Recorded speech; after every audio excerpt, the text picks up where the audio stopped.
미안하다. 정말 미안하다. 날 용서해다오, 영수가. 아버지 어떡해. 30년 만에 정말로 살아계셨어요? 구독과 좋아요는 사연 속으로의 큰 힘이 됩니다. 제 이름은 박영숙이에요. 올해로 58입니다. 동네 골목 어귀에서 30년째 작은 분식집을 하고 있어요. 매일 아침 5시면 눈이 떠지는데 알람을 맞춰놓지 않아도 이제는 몸이 알아서 깨더라고요. 일어나서 세수하고 머리 묶고 가게로 가면 하루가 시작되는 거죠. 국물 끓이고 김밥 말고 떡볶이 양념 맞추는 일. 30년을 해왔으니 이제는 눈 감고도 할 수 있을 것 같아요. 제 손은 참 거칠어요. 굳은 살도 박혀 있고 여기저기 화상 자국도 있고요. 그래도 이 손이 자랑스러워요.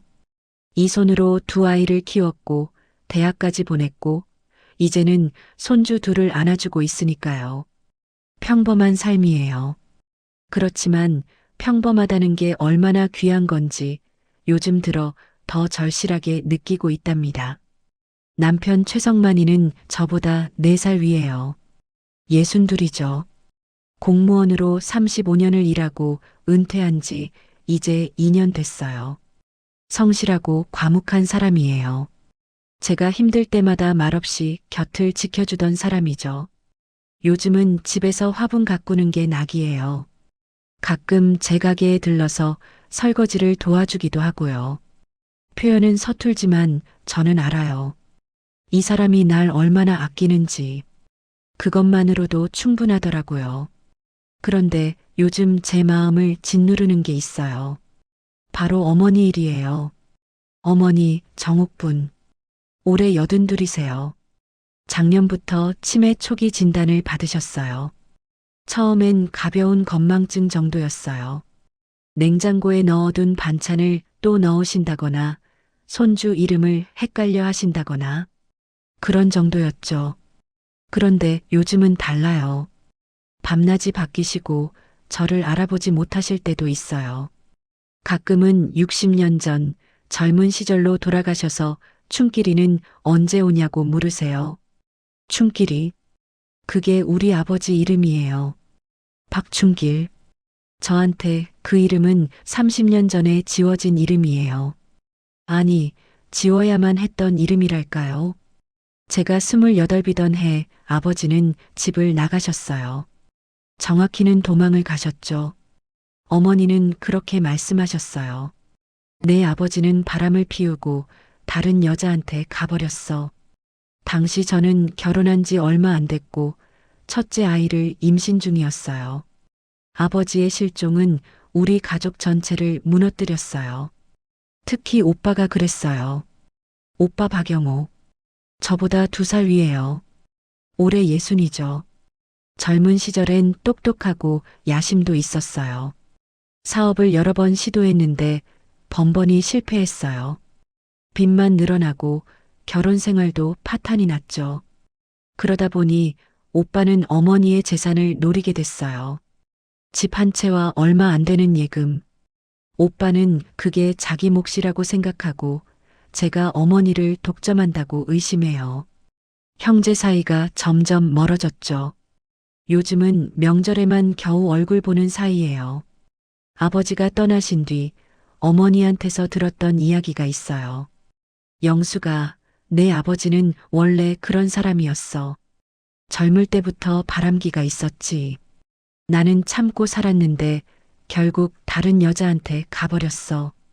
그 사람 회사 동료 부인이었대. 둘이 눈이 맞아서 도망간 거야.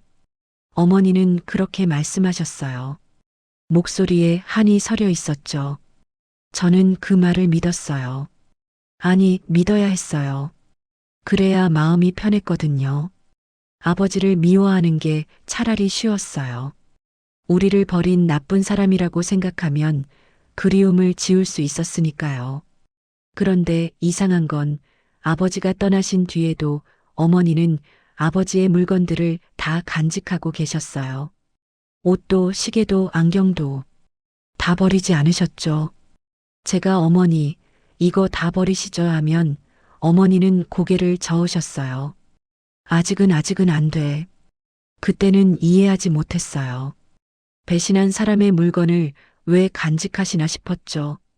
하지만 지금 생각해보면 어머니도 혼란스러우셨던 것 같아요. 미워하고 싶지만 미워할 수 없는 마음.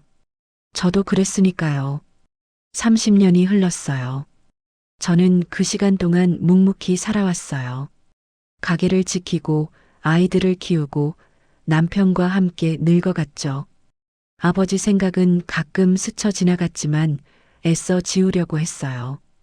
의미 없는 사람이라고, 우리한테 필요 없는 사람이라고 되뇌었어요. 그런데 요즘 어머니의 말 한마디가 제 마음을 자꾸 흔들어 놓고 있어요. 그 사람이 돌아올 거야 어머니는 그 말을 반복하세요. 처음엔 치매 증상이라고 생각했어요. 남편도 오빠도 저 자신도 그렇게 믿으려고 했죠. 하지만 뭔가 달라요. 어머니의 눈빛에는 확신이 있어요. 마치 무언가를 정말로 기다리시는 것 같은 그런 눈빛이에요. 그 말을 들을 때마다 제 가슴 한구석이 이상하게 두근거려요. 설마 정말로? 아니에요. 말도 안 되는 소리죠. 30년이에요.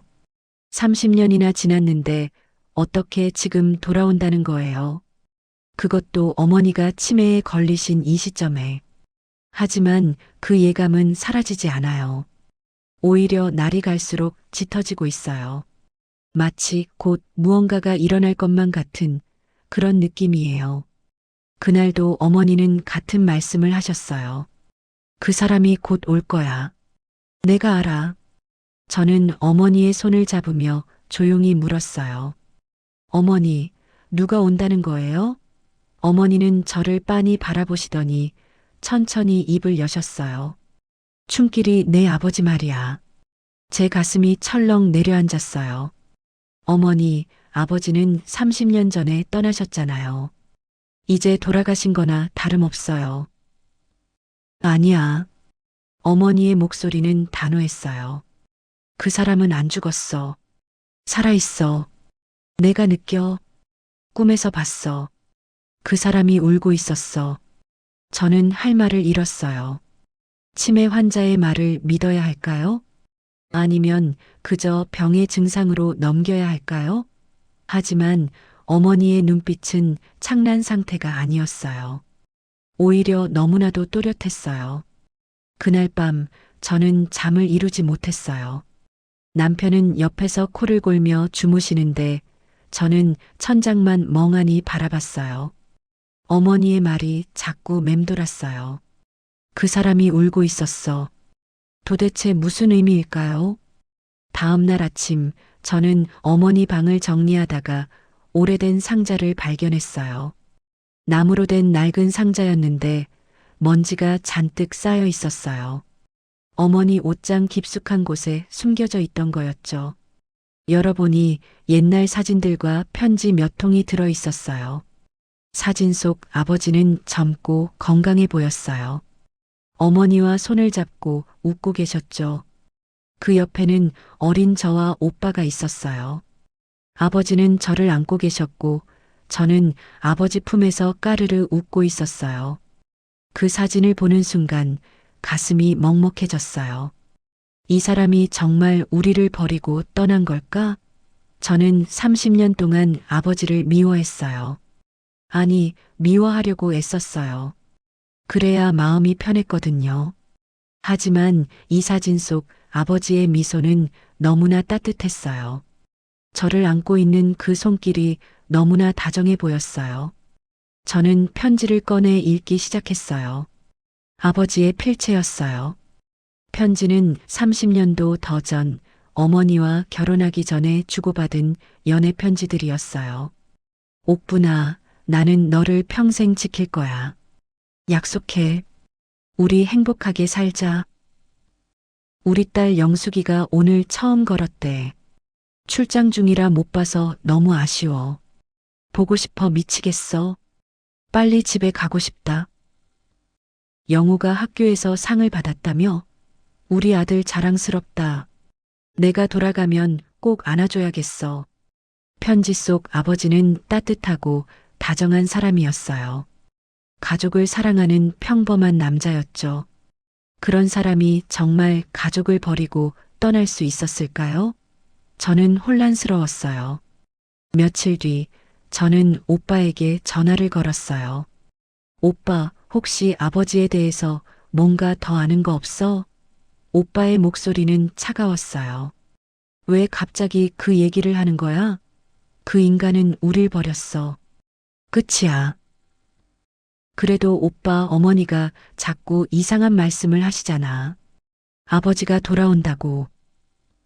치매 환자 말을 믿냐? 영수가 정신 차려.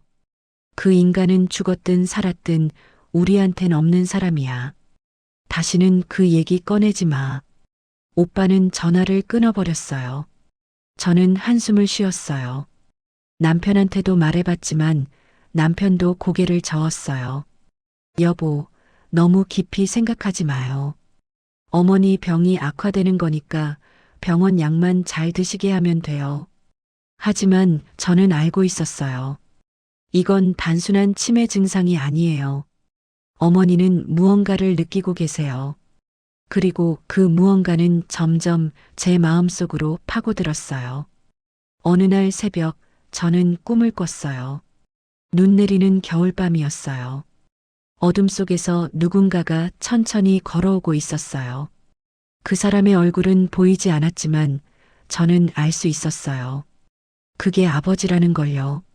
아버지는 낡은 외투를 입고 터덜터덜 걸어오셨어요. 그리고 제 앞에서 멈춰 서셨죠. 영수가 그 목소리를 듣는 순간 저는 꿈에서 깨어났어요. 심장이 미친 듯이 뛰었어요. 온몸이 땀으로 젖어 있었죠. 저는 침대에서 일어나 창밖을 바라봤어요. 새벽 4시, 거리는 고요했고 차가운 겨울바람만이 창문을 흔들고 있었어요. 설마 정말로 아버지가 돌아오시는 걸까? 저는 제 생각을 부정하려고 했어요. 하지만 그 예감은 사라지지 않았어요. 오히려 날이 갈수록 짙어졌죠. 마치 곧 무언가가 일어날 것만 같은 그런 불안과 기대가 뒤섞인 감정이었어요. 그리고 일주일 뒤, 그날이 왔어요. 그날은 유난히 추웠어요. 12월의 마지막 주였어요. 서울에 첫눈이 내렸죠. 저는 가게 문을 일찍 닫고 집으로 돌아왔어요. 남편은 거실에서 뉴스를 보고 있었고 어머니는 방에서 주무시고 계셨어요. 평온한 저녁이었어요. 밤 11시쯤 저는 설거지를 마치고 방으로 들어갔어요. 남편은 이미 잠들어 계셨죠. 저도 이불을 덮고 눈을 감았어요. 그런데 이상했어요. 잠이 오지 않았어요. 마음 한구석이 불편했어요. 마치 무언가를 기다리는 것 같은 느낌이었죠. 새벽 2시. 똑똑. 저는 눈을 떴어요. 지금 무슨 소리가 들린 것 같았어요. 귀를 기울였죠. 똑똑똑. 현관문이었어요. 누군가 문을 두드리고 있었어요. 이 시간에 저는 천천히 일어났어요. 남편은 깊은 잠에 빠져 계셨죠. 저는 조심스럽게 방문을 열고 거실로 나갔어요. 현관 쪽에서 다시 노크 소리가 들렸어요. 똑똑, 똑똑.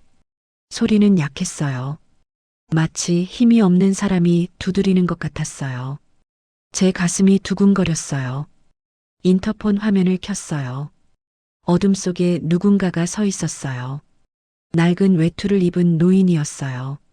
머리는 희끗희끗하고 허리는 구부정했죠. 고개를 숙인 채 서 계셨어요. 얼굴은 잘 보이지 않았어요. 저는 숨을 죽였어요. 누구지? 조심스럽게 물었어요. 누구세요? 노인은 대답하지 않으셨어요. 다만 천천히 고개를 드셨죠. 그리고 인터폰 카메라를 정면으로 바라보셨어요. 그 순간 제 온몸이 얼어붙었어요. 그 얼굴, 30년 전 사진 속에서 봤던 그 얼굴이었어요. 주름이 깊게 패이고 눈가는 처지고 뺨은 움푹 들어가 있었지만 틀림없었어요. 아버지였어요. 저는 문손잡이를 잡은 채 움직일 수 없었어요. 손이 떨렸어요. 심장이 터질 것 같았죠. 머릿속이 하얘졌어요. 이럴 수가 어떻게? 저는 본능적으로 문을 열었어요. 차가운 겨울바람이 얼굴을 때렸어요. 눈발이 날리고 있었죠. 그리고 그 속에 아버지가 서 계셨어요. 박충길. 아버지는 저를 바라보셨어요. 그분의 눈에는 눈물이 그득했어요. 입술이 파르르 떨렸죠. 아버지는 한참을 아무 말도 하지 못하셨어요. 그저 저를 바라보실 뿐이었어요. 그리고 마침내 아버지가 입을 여셨어요. 영수가 그 목소리는 너무나도 낯익었어요. 30년 전 기억 속에 묻혀있던 그 목소리였어요. 나야 아버지야. 저는 그 자리에서 무너질 것 같았어요. 눈물이 쏟아졌어요. 입을 가렸죠. 목구멍에서 비명 같은 소리가 터져 나왔어요. 아, 아버지. 그 말을 내뱉는 순간 30년간 쌓였던 감정이 폭발했어요. 분노, 그리움, 배신감, 슬픔, 안도감. 모든 게 한꺼번에 밀려왔어요. 아버지는 천천히 고개를 숙이셨어요. 미안하다, 정말 미안하다. 그 목소리는 떨렸고 아버지는 그 자리에서 무릎을 꿇으셨어요. 눈 쌓인 현관 바닥에 무릎을 꿇고 고개를 조아리셨죠. 용서해라. 영수가 아버지를 용서해라. 저는 그 모습을 보며 눈물이 멈추지 않았어요. 어떻게 해야 할지 몰랐어요. 아버지를 끌어안아야 할까요? 아니면 밀쳐내야 할까요? 30년 동안 쌓였던 원망과 그 밑에 깔려있던 그리움이 동시에 터져 나왔어요. 아버지, 어떻게 지금 제 목소리는 떨렸어요. 말이 제대로 나오지 않았죠. 아버지는 천천히 고개를 드셨어요. 그 얼굴에는 세월의 무게가 고스란히 새겨져 있었어요. 주름 하나하나가 고통의 흔적 같았어요. 영수가 아버지가 설명할 게 다 설명할 테니 제발. 그때였어요. 영수가 무슨 일이야? 남편이 잠에서 깨어 거실로 나왔어요. 그리고 현관문 앞에 무릎 꿇고 있는 노인을 보고는 얼어붙었죠. 여보, 저분이. 저는 남편을 돌아봤어요. 눈물 범벅이 된 얼굴로요. 여보, 우리 아버지예요. 우리 아버지가 돌아오셨어요. 그 말을 하는 순간 저는 주저앉고 말았어요. 다리에 힘이 풀렸어요. 남편이 급히 달려와 저를 붙잡았죠. 아버지는 여전히 무릎을 꿇은 채 고개를 숙이고 계셨어요. 눈 속에서 추운 겨울밤에 그렇게 서 계셨어요. 그 모습이 너무나 초라하고 너무나 안쓰러웠어요. 이분이 정말 우리를 버리고 떠난 사람일까? 이렇게 무릎까지 꿇으며 돌아올 사람일까? 제 머릿속은 복잡했어요. 하지만 한 가지는 확실했어요. 아버지가 돌아오셨어요. 30년 만에. 어머니의 말씀이 맞았어요. 그분이 정말로 돌아오신 거예요. 아버지를 집 안으로 모셨어요. 남편이 아버지의 팔을 붙잡고 일으켜 세웠죠. 아버지는 비틀거렸어요. 몸이 너무 약해 보였어요. 거실 소파에 앉히고 저는 따뜻한 물 한 잔을 가져다 드렸어요. 아버지는 그 물을 두 손으로 받아 드셨어요. 손이 심하게 떨렸어요. 한참 동안 아무도 말을 하지 못했어요. 저는 아버지를 바라봤어요. 가까이서 보니 더 초라해 보였어요. 외투는 낡고 해져 있었고 신발은 구멍이 나 있었어요. 얼굴은 핏기가 없었고 입술은 갈라져 있었죠. 도대체 30년 동안 무슨 일이 있었던 거지? 남편이 먼저 입을 열었어요. 장인어른, 이 시간에 어떻게? 아버지는 고개를 들어 남편을 봤어요. 그리고 작게 말씀하셨어요. 성만이 맞지? 영숙이 남편네. 그렇습니다. 많이 늙었구나. 아니지, 내가 늙었지. 아버지는 쓸쓸하게 웃으셨어요. 그 웃음 속에는 30년의 세월이 담겨 있었어요. 저는 참지 못하고 물었어요. 아버지, 도대체 어디 계셨어요? 30년 동안 왜 연락도 안 하시고 우리가 얼마나 말이 막혔어요. 목이 메었죠. 아버지는 고개를 떨어뜨렸어요. 영수가 아버지가 잘못했어. 정말 잘못했어 하지만 아버지도 어쩔 수 없었다고요? 무슨 일이 있었는데 30년 동안 연락 한 통 못 하신 거예요? 제 목소리가 높아졌어요. 억눌렀던 감정이 터져 나왔죠. 우리가 얼마나 힘들었는지 아세요? 어머니가 얼마나 우셨는지 아세요? 오빠는 그 일로 인생이 망가졌어요. 저도 아버지 없이 살면서 얼마나 힘들었는지 알아, 다 알아. 미안하다. 정말 미안하다. 아버지는 눈물을 흘리셨어요. 주름진 뺨을 타고 눈물이 흘러내렸죠. 그때였어요. 영수가 무슨 소리야? 누가 왔어? 어머니의 방문이 열렸어요.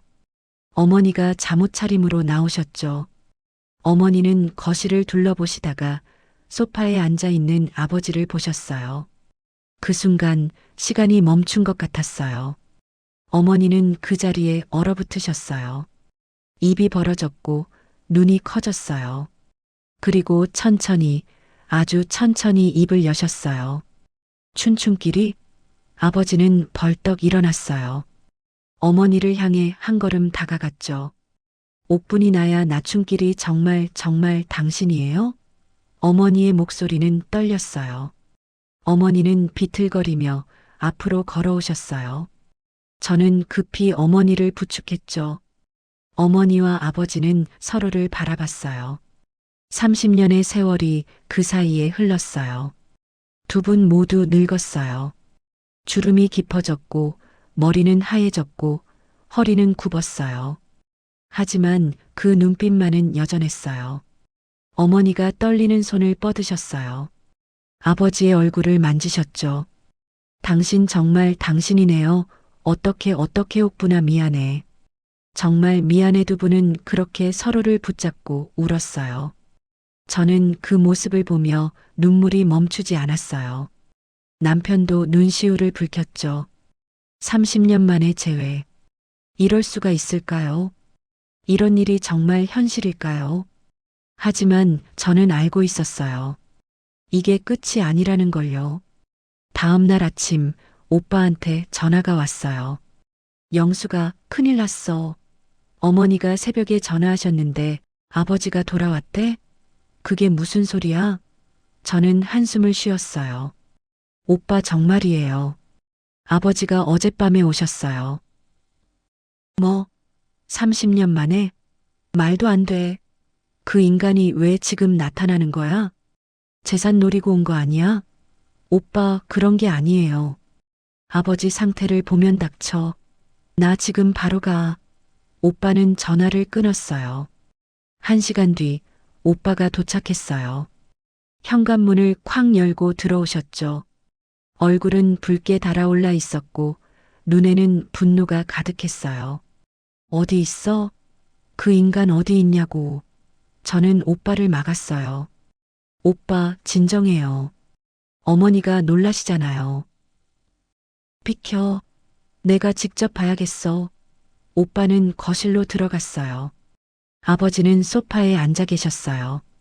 오빠를 보는 순간 아버지의 얼굴이 일그러졌어요. 영호야 입 닥쳐. 당신은 내 아버지 아니야. 오빠는 소리쳤어요. 어머니가 깜짝 놀라 방에서 나오셨죠. 영호야, 그게 무슨 소리야? 어머니, 이 사람 지금 뭐하러 온 건지 몰라요? 30년 동안 우릴 버려놓고 지금 와서 재산 노리려고 온 거 아니에요? 영호야, 제가 소리쳤어요. 아버지는 그런 분이 아니에요. 너는 어떻게 알아? 하루 만에 다 용서한 거야? 30년 동안 우리가 겪은 고통은 뭐가 되는 거야? 오빠의 말에 저는 할 말을 잃었어요. 사실 오빠 말도 맞았어요. 저도 혼란스러웠어요. 아버지를 용서해야 할까요? 아니면 원망해야 할까요? 30년의 세월을 어떻게 하루 만에 지울 수 있을까요? 아버지는 천천히 일어났어요. 영호야, 아버지가 설명할게 설명. 무슨 설명을 하려고? 바람피고 도망간 거 아니었어요? 어머니한테 다른 여자 있다고 하지 않으셨어요? 아버지는 고개를 저었어요. 아니야, 그게 아니야. 아버지는 억울하게 당한 거야, 억울하게. 오빠는 비웃었어요. 30년 만에 와서 하는 소리가 그거예요? 억울하다고? 영호야, 제발 들어줘. 아버지 말 좀 들어줘. 아버지의 목소리는 절박했어요. 저는 그 순간 결심했어요. 오빠, 일단 아버지 말씀을 들어봐요. 30년 만에 오신 거니까 뭔가 이유가 있을 거예요. 오빠는 저를 노려봤어요. 영수가, 너 정말 그 인간 편 들 거야? 편을 드는 게 아니에요. 그냥 진실을 알고 싶어요. 오빠는 한참을 저를 바라보다가 소파에 털썩 앉았어요. 좋아. 말해봐. 도대체 무슨 일이 있었는지. 아버지는 천천히 앉으셨어요. 그리고 떨리는 목소리로 말씀하기 시작하셨어요. 30년 전 아버지는 도망간 게 아니야. 아버지의 이야기는 천천히 시작됐어요. 30년 전 그때 아버지는 회사에 다니고 있었지. 중소기업이었어. 너희도 기억하겠지만 아버지는 격리 일을 했어. 돈 관리하는 일이었지. 저는 고개를 끄덕였어요. 어렴풋이 기억났어요. 아버지는 매일 정장을 입고 출근하셨죠. 그때 회사에 부장이 하나 있었어. 이름은 김용태. 그 사람이 사기를 쳤어. 사기요? 그래, 회사 돈을 빼돌렸어. 몇 억씩? 그런데 그 사람이 나를 이용한 거야. 내 이름으로 서류를 만들고 내 도장을 위조해서 돈을 빼냈어. 나는 전혀 몰랐어. 아버지의 목소리는 떨렸어요. 어느 날 갑자기 경찰이 왔어. 회사에서 횡령 사건이 터진 거야. 그런데 모든 증거가 나를 가리키고 있었어. 서류에 내 이름이 있고 내 도장이 찍혀 있고 나는 아니라고 했어.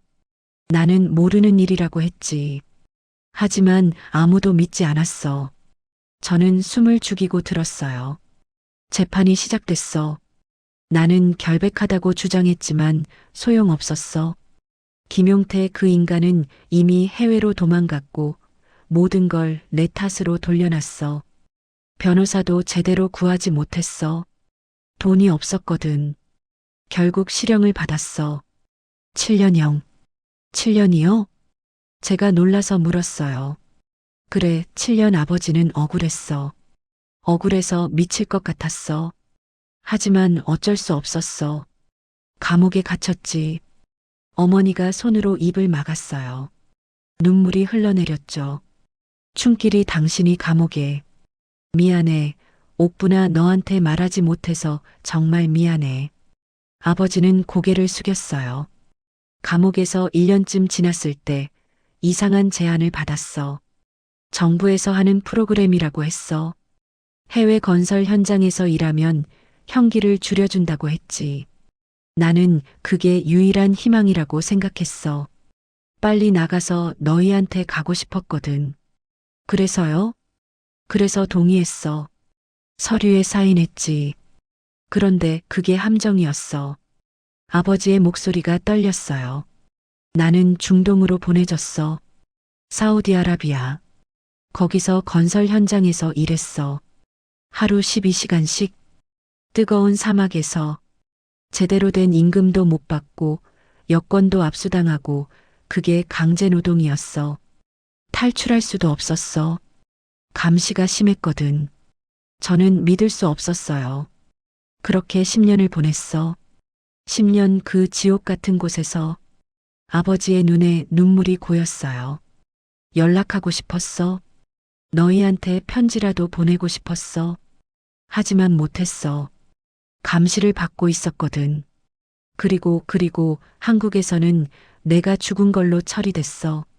죽었다고요? 오빠가 처음으로 놀란 표정을 지었어요. 그래, 현장에서 사고가 있었어.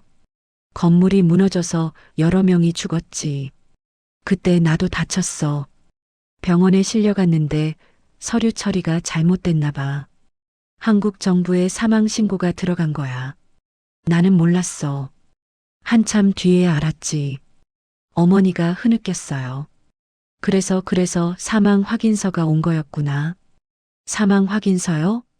저는 어머니를 돌아봤어요. 영수가 너희 아버지가 떠나고 10년쯤 지났을 때 정부에서 연락이 왔어. 내 아버지가 해외에서 사고로 돌아가셨다고. 그래서 나는 정말로 춘길이가 죽은 줄 알았어. 어머니는 울먹이셨어요. 아버지가 계속 말씀하셨어요. 그렇게 10년이 지나고 나는 겨우 풀려났어.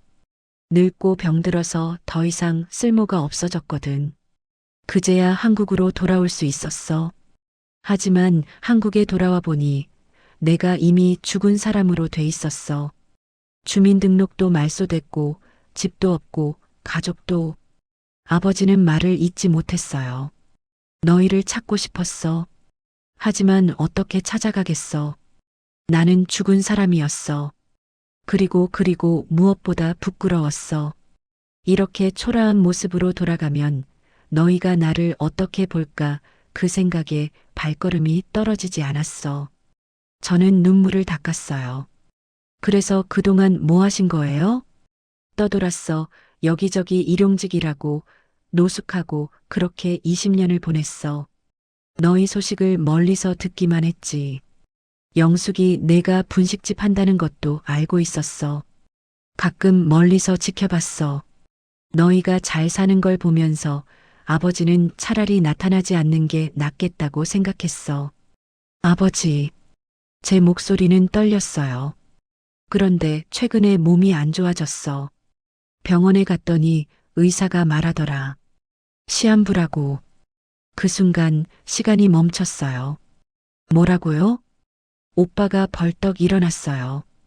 강경아 말기래. 올해 방치해서 이제 3개월 정도 남았대. 아버지는 담담하게 말씀하셨어요. 그래서 결심했어. 죽기 전에 너희한테 진실을 말해야겠다고. 그리고 용서를 빌어야겠다고. 아버지가 나쁜 사람이 아니었다는 걸, 너희를 버린 게 아니었다는 걸 꼭 말하고 싶었어. 저는 그 자리에 주저앉았어요. 30년 동안 아버지는 그렇게 살아오신 거였어요. 억울하게 누명을 쓰고 강제 노동을 하고 죽은 사람으로 처리되고 떠돌면서. 그리고 이제 돌아오셨는데 시한부라니. 아버지 왜 진작 오시지 않으셨어요? 저는 울먹였어요. 미안하다, 영수가 정말 미안하다. 오빠는 말없이 창밖을 바라봤어요. 어깨가 떨리고 있었어요. 오빠도 울고 계셨어요. 어머니는 아버지를 끌어안았어요. 춘길이 당신 얼마나 힘들었어, 얼마나. 거실은 울음소리로 가득 찼어요. 30년 만에 밝혀진 진실. 그 무게가 우리 모두를 짓눌렀어요. 그날 오후 저희는 아버지를 병원에 모셨어요. 아버지는 가지 않으려고 하셨지만 저와 오빠가 억지로 모시고 갔죠. 제대로 된 진단을 받아야 했어요. 혹시 치료할 방법이 있을지도 모르니까요. 병원 대기실에서 기다리는 동안 아무도 말을 하지 않았어요. 오빠는 계속 휴대폰만 들여다봤고 저는 멍하니 벽을 바라봤어요. 남편은 제 손을 꽉 잡고 있었죠. 어머니는 집에 계셨어요. 몸이 안 좋으셔서 모시고 오지 못했어요. 1시간쯤 지났을까요? 의사 선생님이 나오셨어요. 표정이 좋지 않았어요. 보호자분들 들어오세요. 저희는 진료실로 들어갔어요. 의사 선생님은 CT 사진을 보여주셨어요. 간 상태가 매우 안 좋습니다. 말기 간경화에 간암까지 진행됐어요. 이미 상당히 진행된 상태라 치료가 어렵습니다. 제 머릿속이 하얘졌어요. 그럼 얼마나 남으신 건가요? 정확히 말씀드리긴 어렵지만 길어야 3개월 정도로 보입니다. 통증 관리를 해드릴 순 있지만 완치는 불가능합니다. 3개월, 고작 3개월. 30년 만에 돌아오신 아버지와 함께할 수 있는 시간이 3개월밖에 안 남았어요. 오빠가 물었어요. 목소리가 떨렸어요. 이식은요? 이식은 안 되나요? 환자분 나이와 전신 상태를 고려하면 이식 수술을 견디기 어려우실 겁니다. 그리고 이미 암이 전이된 상태라. 의사 선생님은 고개를 저으셨어요. 저는 무너져 내렸어요. 남편이 저를 붙잡아줬죠. 그럼 저희가 뭘 해드릴 수 있나요? 환자분께 편안한 시간을 보내시게 해드리는 게 최선입니다. 통증이 심해지면 입원 치료를 받으셔야 하고요. 진료실을 나왔을 때 아버지가 복도에 앉아 계셨어요. 아버지는 저희를 보시더니 조용히 웃으셨어요. 다 들었지? 아버지 얼마 못 산다는 거. 아버지. 저는 아버지 앞에 무릎을 꿇었어요. 왜 진작 오시지 않으셨어요? 왜 이렇게 늦게 오신 거예요? 미안하다, 영수가 정말 미안하다. 아버지는 제 머리를 쓰다듬으셨어요. 그 손길이 너무나 따뜻했어요. 오빠는 벽에 기대서서 고개를 떨구고 계셨어요. 어깨가 들썩거렸어요. 오빠도 울고 계셨죠.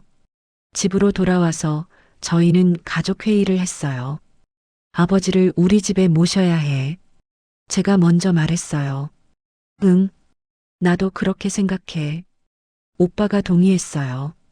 오빠의 태도가 많이 달라져 있었어요. 이제는 분노보다 슬픔이 더 컸죠. 그런데 영수가 아버지 호적이 말소된 상태잖아. 그거부터 복구해야 하지 않을까? 맞아요. 행정 처리부터 해야 할 것 같아요. 남편이 말했어요. 내가 알아볼게. 변호사 친구한테 물어봐서 어떻게 하면 되는지 알아볼게. 다음 날부터 저희는 바쁘게 움직였어요.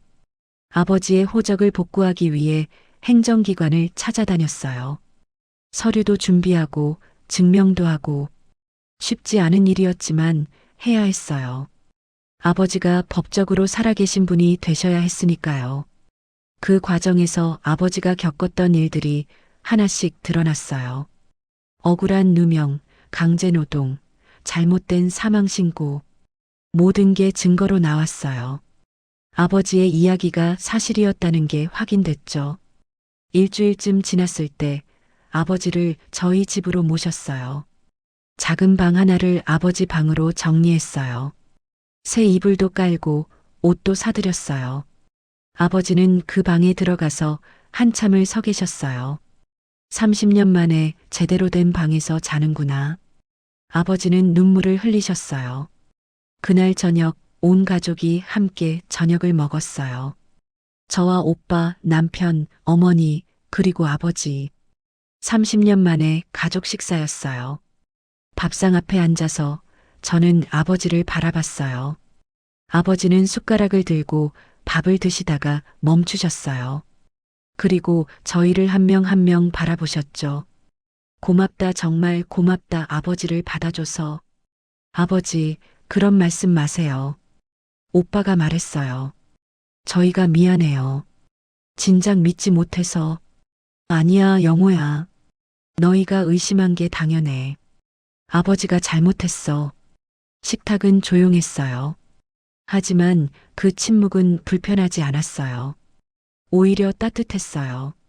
식사를 마친 뒤 아버지는 어머니와 둘이서 이야기를 나누셨어요. 저는 설거지를 하면서 귀를 기울였어요. 옥분아, 너무 늙었다. 당신도요, 우리 둘 다 늙었네요. 그래도 너는 여전히 예뻐. 또 그런 소리 하시네. 두 분의 목소리에는 애틋함이 묻어났어요. 그날 밤 아버지는 저를 불렀어요. 영수가 잠깐 이야기 좀 할까? 네, 아버지.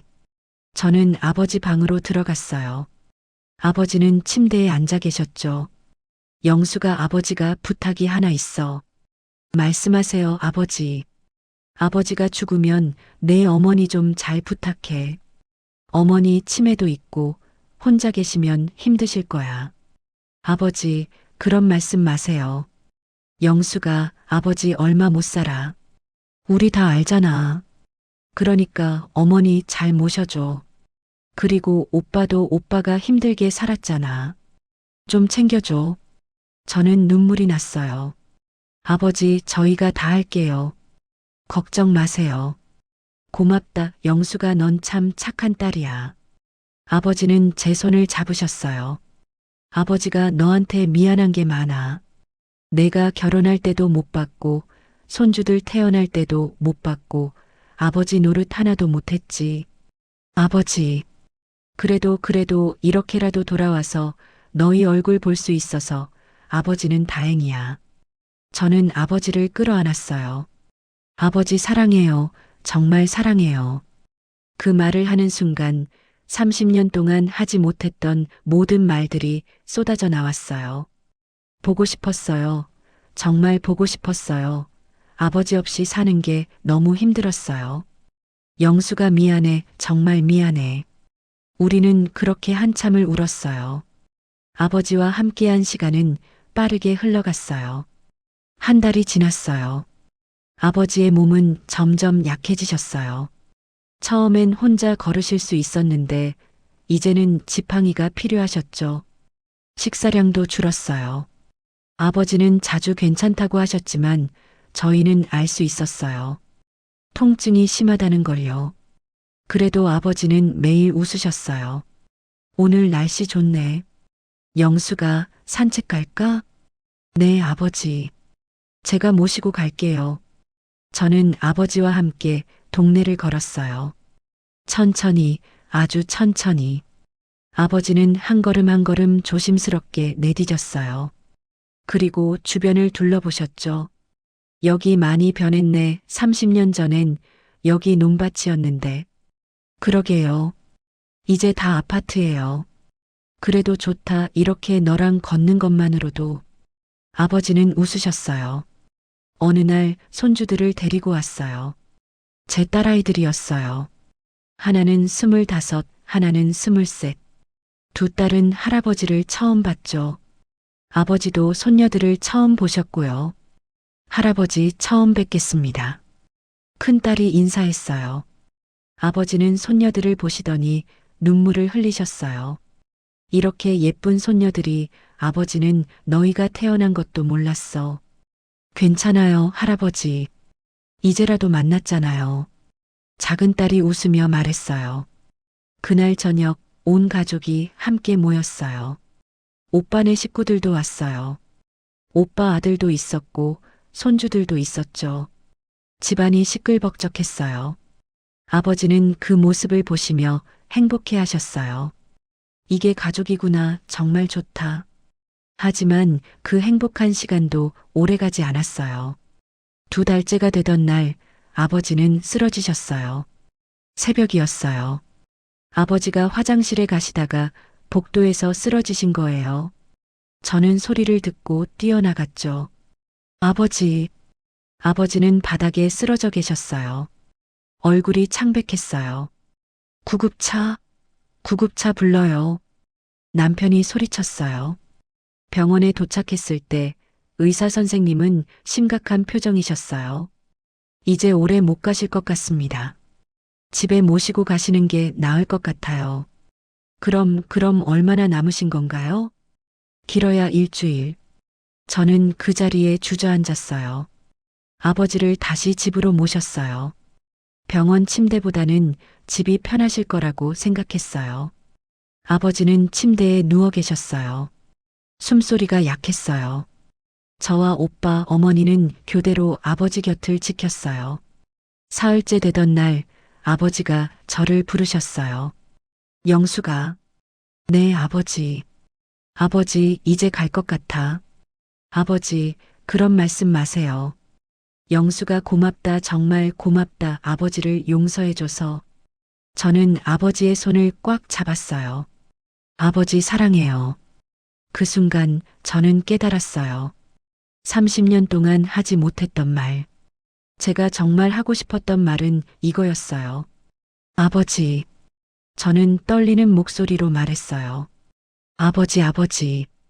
그 단어를 부르는 순간 가슴속 응어리가 풀리는 것 같았어요.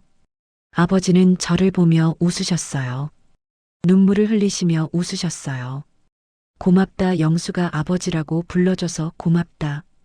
다음 날 새벽, 아버지는 조용히 눈을 감으셨어요. 어머니가 아버지의 손을 잡고 계셨어요. 오빠도 저도 남편도 모두 곁에 있었어요. 아버지의 얼굴은 평온했어요. 고통스러운 표정이 아니었어요. 오히려 편안해 보였죠. 춤길이 편히 가요. 어머니가 속삭이셨어요. 당신 고생 많았어요. 이제 편히 쉬어요. 아버지는 그렇게 가셨어요.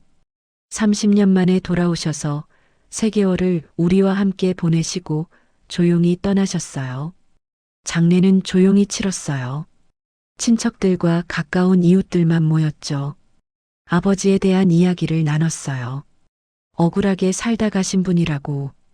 그래도 마지막엔 가족과 함께였다고. 장례를 치르는 동안 저는 계속 생각했어요. 만약 아버지가 진작 오셨다면 어땠을까?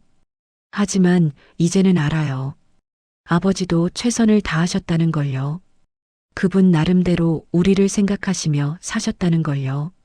아버지가 돌아가신 지 6개월이 지났어요. 계절이 바뀌었어요. 겨울이 가고 봄이 왔다가 여름이 지나고 이제 가을이에요. 많은 게 변했어요. 어머니는 여전히 치매를 앓고 계시지만 예전보다 평온해 보이세요. 가끔 춤길이는 언제 오냐고 물으시기도 하지만 저는 이제 이렇게 대답해요. 아버지는 하늘나라에 계세요. 어머니 지켜보고 계세요. 그러면 어머니는 고개를 끄덕이세요. 오빠도 많이 변했어요. 예전처럼 어머니 재산 이야기를 하지 않아요. 오히려 자주 찾아와서 어머니를 돌봐드려요. 아버지의 죽음이 오빠를 변화시킨 것 같아요. 어느 날 오빠가 저한테 말했어요. 영수가 나 아버지한테 미안해. 왜 오빠? 마지막에 아버지 앞에서 화만 냈잖아. 제대로 된 대화도 못했어. 후회돼. 저는 오빠의 손을 잡았어요. 오빠 아버지는 이해하셨을 거예요. 오빠가 얼마나 힘들었는지 아셨을 거예요. 그래도 마지막에 아버지라고 한번 불러드릴걸. 오빠는 눈물을 흘렸어요. 저는 그날 깨달았어요. 우리 모두 상처받은 사람들이었다는 걸요. 아버지도 어머니도 오빠도 저도 각자 자기 방식대로 아파하며 살아온 거였어요. 요즘 저는 가끔 아버지가 남기고 가신 가방을 꺼내봐요. 그 낡은 가방 속에는 편지 몇 통이 들어 있었어요. 아버지가 쓰셨던 편지예요. 우리에게 보내지 못한 편지들이었죠. 편지를 읽으면 눈물이 나요. 영수가 아버지가 미안하다. 내 결혼식에 가지 못해서 내가 아이를 낳았다는 소식을 들었어. 축하한다. 아버지가 곁에 있어주지 못해서 미안하다. 영호야, 아버지가 부족했다. 내가 힘들게 산다는 얘기를 들었어. 아버지가 도와주지 못해서 미안하다. 옥분아, 보고 싶다. 평생 미안했다. 당신을 힘들게 해서 사랑한다. 아버지는 평생 우리를 생각하셨어요. 멀리서나마 우리를 지켜보셨어요. 그런데 다가오지 못하셨죠. 스스로를 용서하지 못하셨던 거예요. 그래서 저는 이제 알아요. 용서가 얼마나 중요한지를요. 남을 용서하는 것도 중요하지만 자기 자신을 용서하는 것도 중요하다는 걸요. 아버지는 스스로를 용서하지 못하셨어요. 그래서 30년 동안 떠돌아다니셨어요. 마지막 3개월 저희가 아버지를 받아들였을 때 아버지는 비로소 평화를 찾으셨어요. 요즘 저는 가게에서 일하면서 생각해요.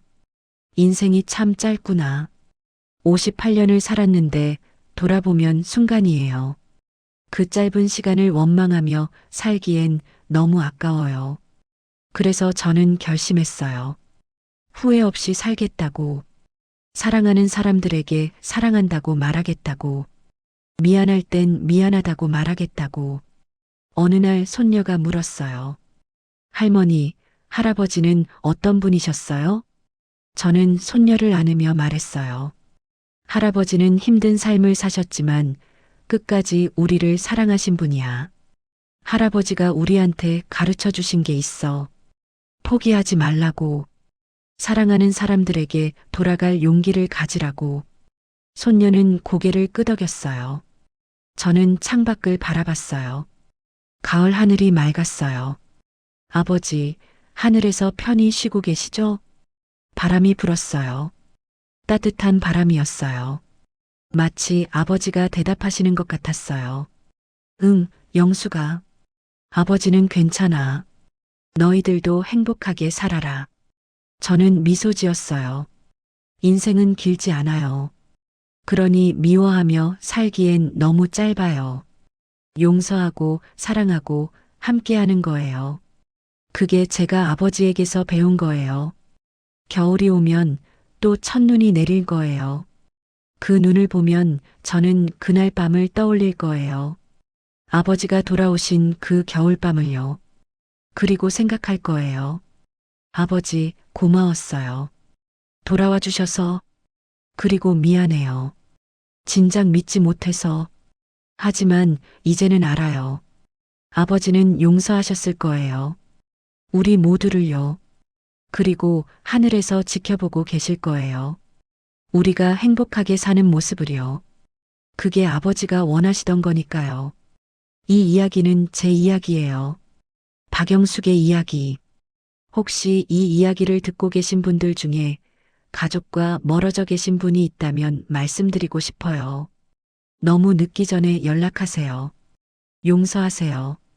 사랑한다고 말하세요. 인생은 정말 짧아요. 후회하며 살기엔 너무 아까운 시간이에요. 감사합니다. 누군가의 삶을 함께 들어주셔서 감사합니다. 구독과 좋아요는 사연 속으로의 큰 힘이 됩니다.